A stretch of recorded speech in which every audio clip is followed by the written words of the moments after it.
Interpreting and modeling sinusoidal functions. So these are various types of word problem type questions. So in example 1, I often call this like a max-min question. The minimum and the maximum of a trigonometric function are shown on the diagram. Write a cosine and a sine function for the equation. This question asks for both. Sometimes I know I just ask for one, so we'll talk about which would be easier to find in that case.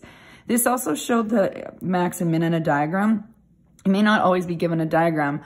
You may just be told this is the maximum right in the question, and then this is the minimum, and then I would draw a similar diagram to visualize where the min and max are. All right, so to find the max, I often do think of that midpoint. We know it's middle of the way, so that's the max plus min divided by 2. So we're looking at the y values, of course, if you're looking at the max and min. So it would be 7 plus -3 divided by 2, so 4 over 2, which is 2. And then I kind of like to logically make sense. If this was 2, that looks like it could be the median, so that makes sense there. Okay, the amplitude, I know the formula max minus min divided by 2 works, but I find it easier just to go 7 minus 2, which is 5, and then I don't mix up any formulas, so I'm gonna write it that way. So my amplitude is just the distance of 7 to 2, or this was 2 plus the -3 here, a distance of 5. Now I need to find the period. So from a max to a min is half a period. So I want to know how many units this is. So I went from the x value of -3 to the x value of 5. So from -3 to 5 is 8 units. 3 to the left, 5 to the right.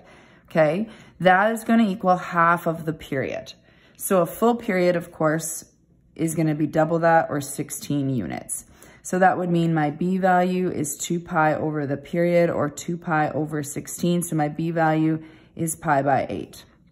Okay, now let's look at some equations. The easiest equation always is going to be cosine in these max min problems because you're given the max, which then is just positive cos. Negative cos is just as easy as well.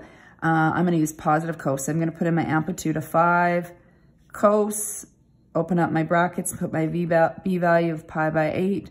We're going to have x, and then if it's a max of 5, I went to the right 5. So x minus 5, and then my d value is 2, so plus 2. The sine value, because it asks for it, I'm going to do a sine value as well. So the amplitude doesn't change. We're going to have sine. My b value doesn't change. But let's talk about the shift.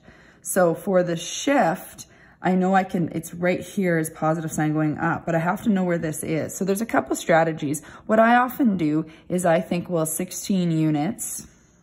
So if the period is 16, if I divide by 4, each of these points then are 4 apart. So I know if this is -3, if they're 4 apart, this has got to be 1, and then 1 plus 4 would get me to 5.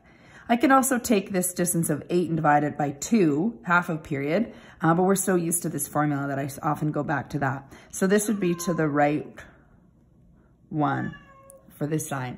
Okay, if you're only asked for one equation, certainly pick cos. If I did negative cos, I would have said left 3, so that's another option.